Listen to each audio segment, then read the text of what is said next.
Meus irmãos, eu estou registrando aqui, estou apenas gravando, não é live, que a gente não faz mais live. Mas eu preciso gravar essa aula de hoje, porque eu preciso enviar para alguns irmãos lá de Belém, para mim não estar repetindo as aulas, porque são muitas aulas que a gente vamos estudar. Meus irmãos, neste momento nós estaremos dando início aqui ao nosso curso, de preparação de obreiros. Eu disse aqui, eu acredito que eu falei em alguns cultos aqui, o meu objetivo era fazer simplesmente uma única apostilha, para que eu pudesse ensinar. Não estava no plano imprimir apostilhas, porque isso aqui quem fez foi minha irmã, Claiciane, que fez. Foi o objetivo dela, a ideia dela, não, eu vou fazer para todos os irmãos.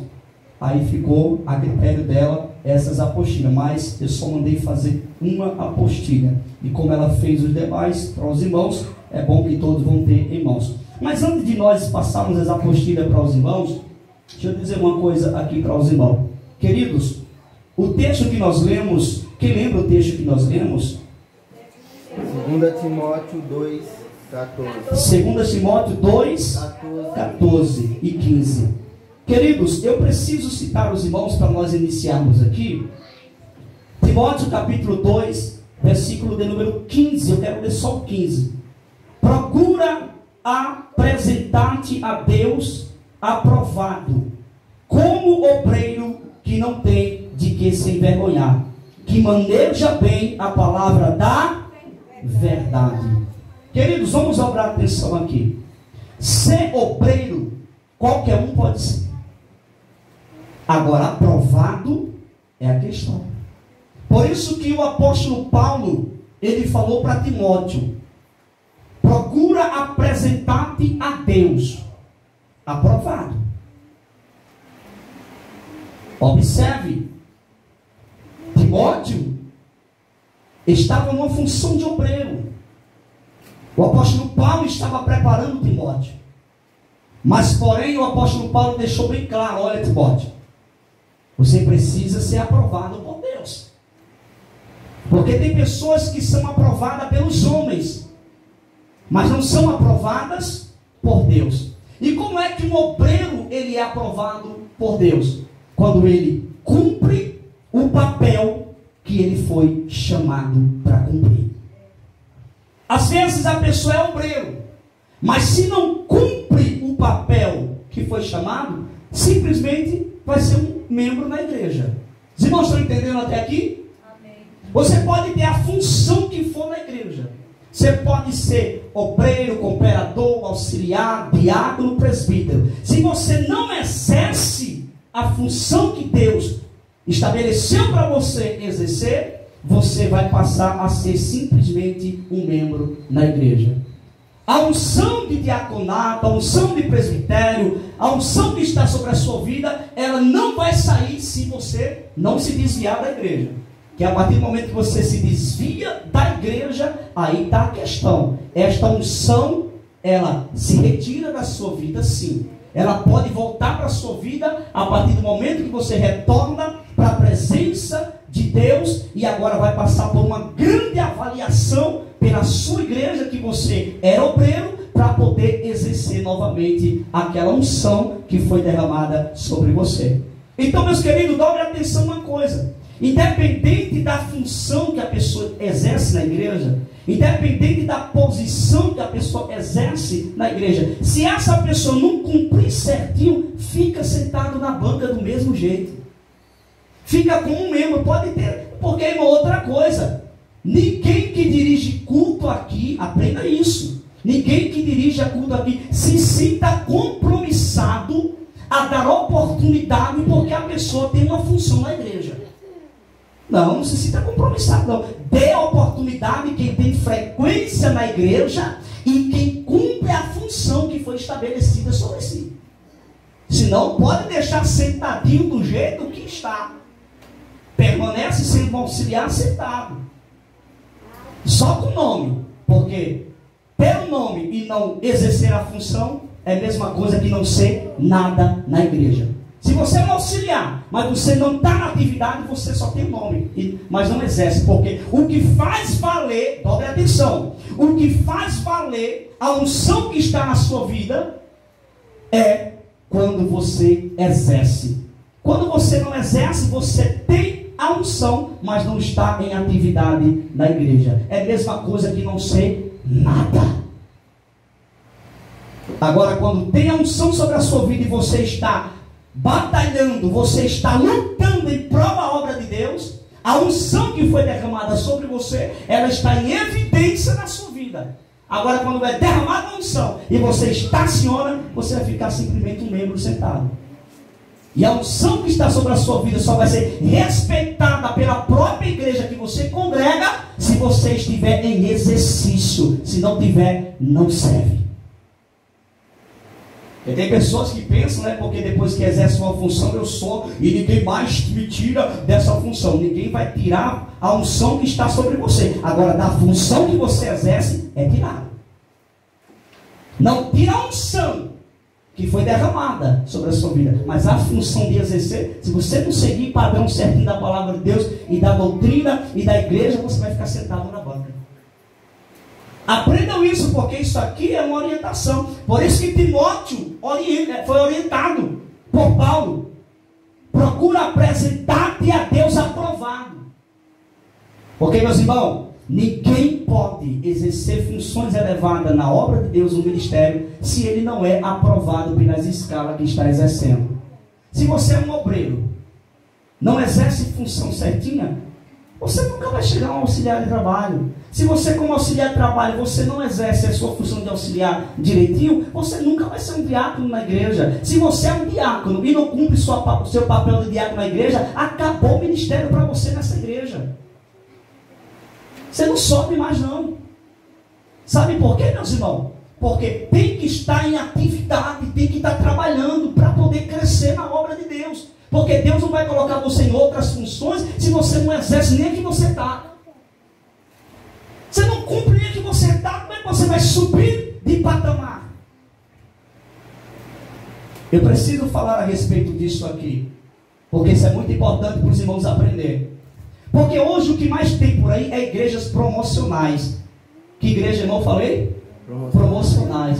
É aquelas igrejas que convida você, não quer saber como é que você está, a sua vida, quem é você ou não, chega lá e joga um pote de óleo na sua cabeça, amanhã você é diácono, é presbítero, é evangelista, é pastor. Essas igrejas, qualquer um desses obreiros que vem dessas igrejas aí, para aqui, vai ficar sentado aí e vai ser recebido como membro. Mas como pastor, como presbítero, como evangelista, como diácono, não aceita aqui não, olha.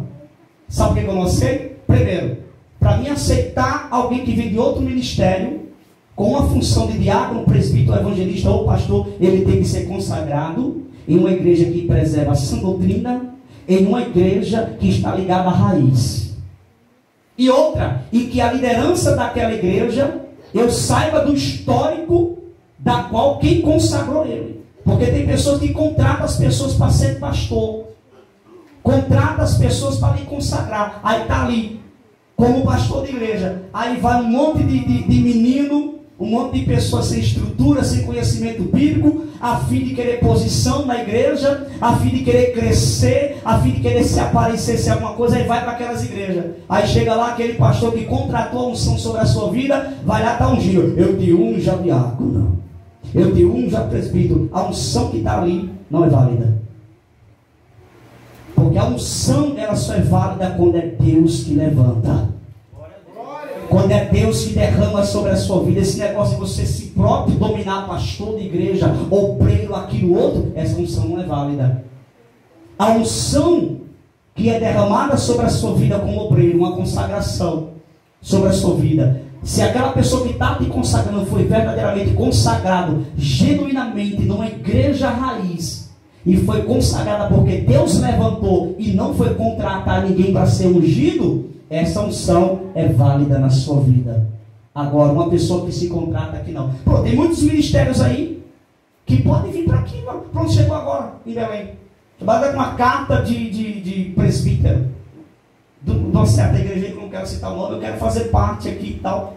Eu estava aqui, o obreiro ligou para mim, como é que eu apresento, o que eu faço? Ele é presbítero, não tem problema, você vai ler a carta, apresentar, dar um bem-vindo e deixa sentadinho lá. Sentadinho do mesmo jeito que está. Vou para lá, vou ouvir a pessoa, vou saber, vou tentar entender quem é a pessoa, quem consagrou ele e o ministério, e como é que surgiu esse negócio aí. Porque, bom, o negócio é sério, irmã Ciene. O negócio é muito sério, tem pessoas que vão em busca de posição. E às vezes quando a pessoa, olha, rapaz, se tu vier para aqui, rapaz, tu vai ser isso.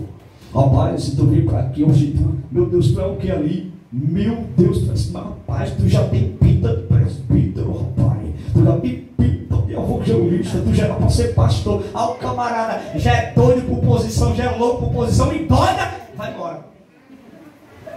Aí depois quebra a cara.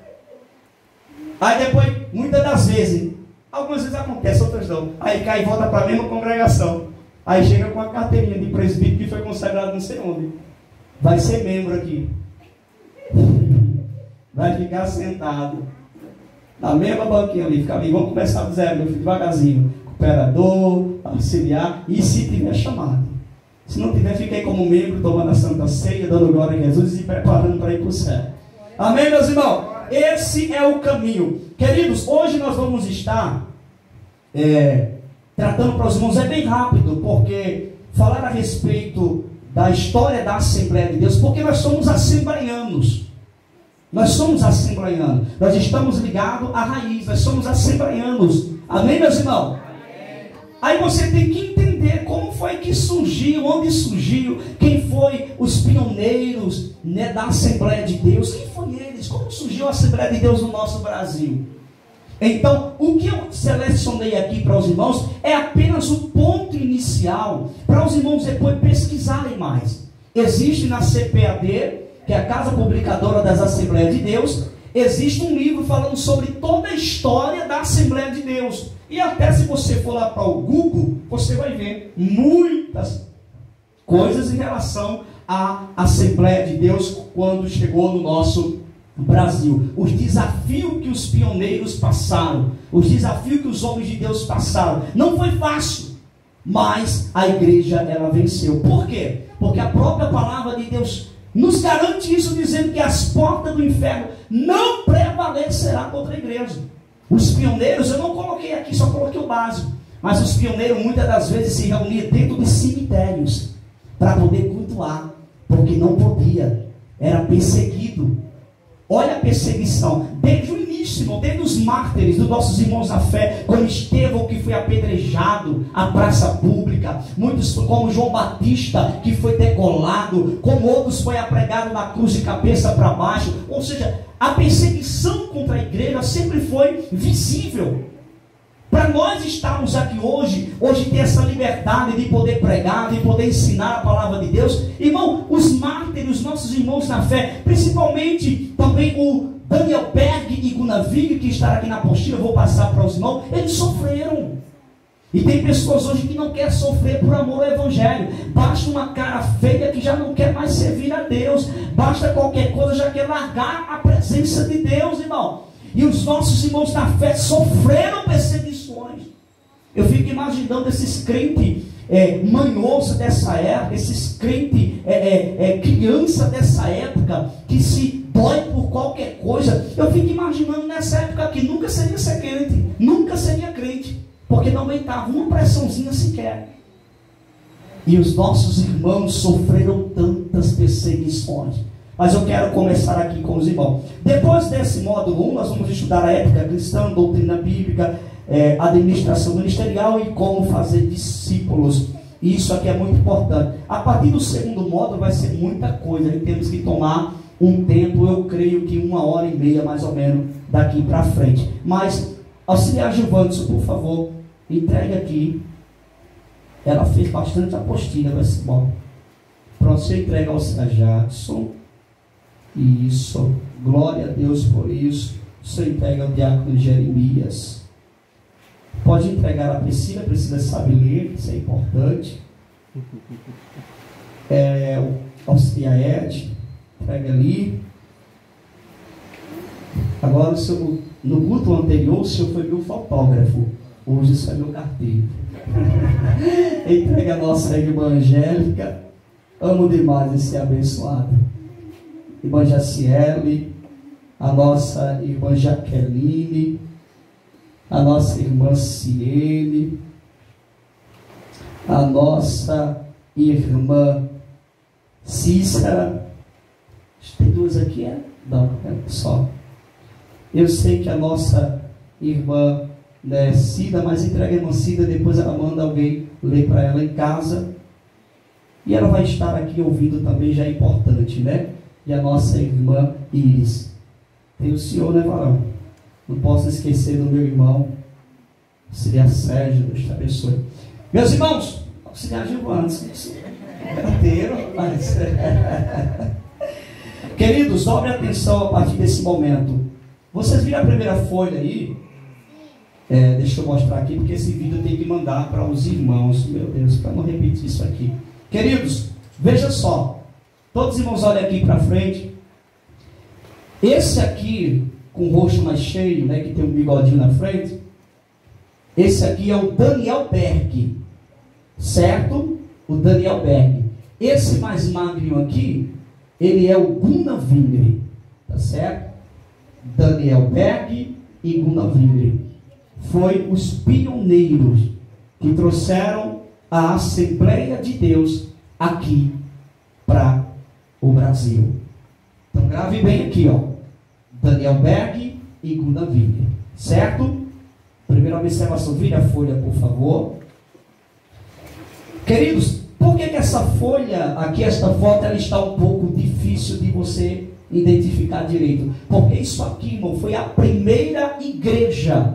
A primeira igreja, tá certo? O primeiro templo da Assembleia de Deus no Brasil, que foi inaugurado, olha o tempo, 8/11 de 1914.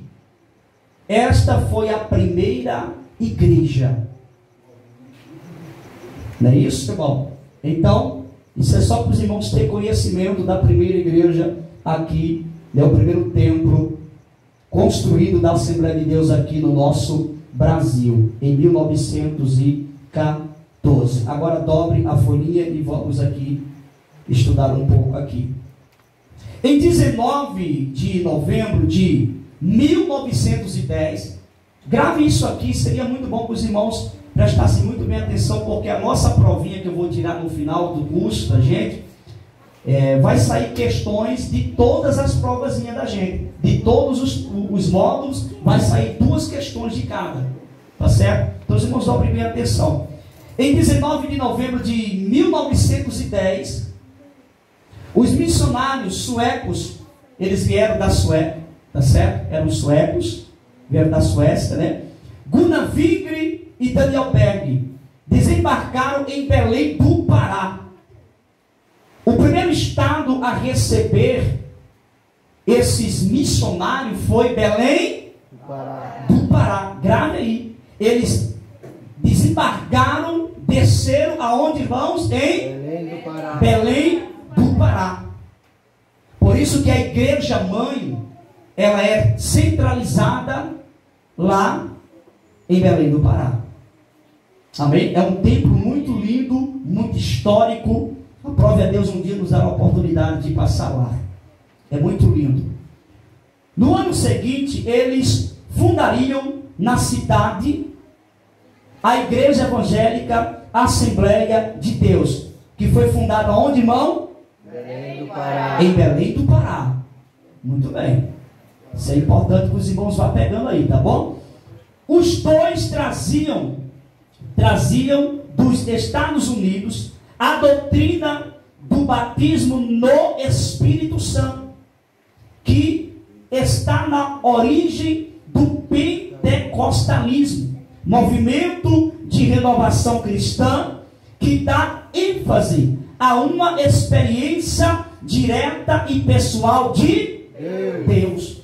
Quando eles saíram dos Estados Unidos para vir ao Brasil, dobre atenção, pelo um chamado missionário, porque para largar tudo e vir trazer o evangelho, o pentecostalismo, por quê? Porque antes antes dele vir no Brasil não existia pentecostalismo, existiam as igrejas tradicionais, que nós vamos ler a seguir, que eram igrejas que não acreditavam no batismo com Espírito Santo. Que até hoje no nosso Brasil existem igrejas que não acreditam no batismo com Espírito Santo. Mas eles vieram trazendo essa doutrina que se originou em Atos dos Apóstolos, capítulo 2. Quando o Espírito Santo de Deus desceu no cenáculo sobre 120 pessoas, onde houve batismo com Espírito Santo. Só que no Brasil ainda não havia essa doutrina pentecostal. E Daniel Berg e Gunnar Wigner vieram ao Brasil trazer essa doutrina tremenda que hoje segue e vai seguir até o arrebatamento da igreja. Glória a Deus. Então vamos continuar aqui. O pentecostalismo, irmão, quando falamos de pentecostalismo, o que é pentecostalismo? Somos nós, preservadores dos dons espirituais, que recebemos os dons espirituais, que acreditamos nos dons espirituais. Quando alguém perguntar para você, você é pentecostal? Você, sim, eu creio nos dons espirituais, recebo os dons espirituais e preservo os dons espirituais e creio na evidência dos dons espirituais. Amém, meus irmãos? O pentecostalismo clássico começou em 1901 entre cristãos na América do Norte. Começou lá. A crença. E quando falo começou, irmão, eu não estou falando que deu início, porque se deu início em Atos dos Apóstolos. Isso aqui é continuidade. Tá certo? Grave isso aí. A crença pentecostal, estou correto? Tá. Centraliza-se no batismo no Espírito Santo. Porque se você professa a fé pentecostal, dobre atenção, se você professa a fé pentecostal, você precisa crer no batismo com Espírito Santo. Ah, eu sou do pentecostalismo, mas não creio no batismo com Espírito Santo. Então vá para outro lugar. Porque aqui nós cremos no batismo com o Espírito Santo. Aqui Jesus batiza com o Espírito Santo. E os irmãos sabedor de fenômenos tremendo, maravilhoso que já houve aqui nesta congregação, neste ambiente de adoração, e vai continuar. E Deus tem muito, mas é preciso nós continuarmos buscando. Então você precisa crer, porque Jesus nunca vai batizar alguém com o Espírito Santo que não crê. Você precisa crer para receber. Esse é o primeiro passo. E comece a buscar para Jesus te batizar com o Espírito Santo. Vamos lá. Wigner e Berg tiveram contato com essa corrente cristã quando viveram nos Estados Unidos.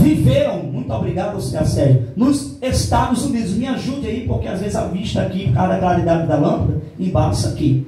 Quando se estabeleceram em Belém, os dois passaram a pregar inicialmente na igreja batista. Essa igreja batista, ela era uma igreja tradicional.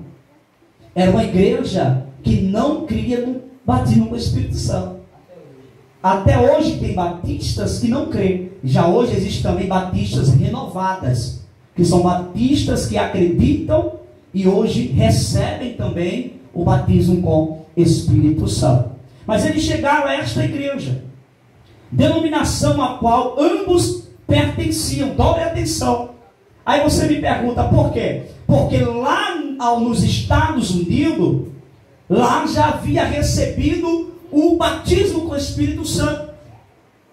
Essa manifestação do Espírito Santo. Porém, no Brasil, esta igreja ainda não tinha recebido. E como eles vieram como pioneiros de lá, e veio a igreja batista aqui no Brasil, houve um confronto. Porque eles não quiseram, a liderança da época, não quiseram crer e acreditar nesse fenômeno que tinha acontecido lá nos Estados Unidos. Isso aqui é muito interessante, meus irmãos. Vamos lá. Mas as igrejas existentes na época, que não só existia a Batista, existia outras denominações antes da Assembleia de Deus no Brasil, tá certo? Como presbiteriana, era uma igreja que já existia aqui no Brasil. Anglicana, essa eu não conheço. Anglicana. Isso. Metodista, que é o fundador, se eu não me engano, é Wesley. E a própria Batista. Eram essas igrejas que tinham na época que Daniel Berg e Gunnar Wig vieram ao Brasil. Primeiro a Batista, da qual ele fazia parte, porém a do Brasil ainda não tinha experimentado esse revestimento de poder, essa glória de Deus, ele não tinha conhecimento. Por isso que Daniel Berg e Gunnar Wig foi enviado ao Brasil para trazer este movimento pentecostal para o Brasil. Também existia a presbiteriana, anglicana, é isso, irmão? Metodista e a própria Batista. Então existia quantas igrejas, irmãos, antes da Assembleia de Deus? 1, 2, 3, 4, com a Batista. Amém? Então é isso, muito bom que os irmãos entendam isso aqui, tá bom? Ficaram bastante incomodadas com a nova doutrina trazida pelos missionários. Eles nunca tinham ouvido falar sobre o batismo com o Espírito Santo, porque a Batista tradicional, ela não crê, ela não acredita. Então isso aí foi um confronto. Quando Daniel Berg e Gunnar Wig começou a pregar sobre o batismo com o Espírito Santo, houve um confronto dentro daquela igreja. Com o passar do tempo, o número cada vez maior de religiosos visitava a residência de Berg e Wig. Aí foi quando, claro, Daniel Berg e Gunnar Wig começou a falar sobre esta doutrina fenomenal que é a doutrina do pentecostalismo, onde realizavam reuniões de oração, perceba, na casa deles, aonde eles se estabeleceram, moravam. Ele começou a reunir o povo para quê, irmãos? Reuniões de oração. E isso ele começou a ensinar a respeito do pentecostalismo. E foi confrontando aquela doutrina que eles tinham em mente. E a nova doutrina do pentecostalismo foi confrontando o povo daquela época. Vamos continuar. Por esse motivo, os suecos e mais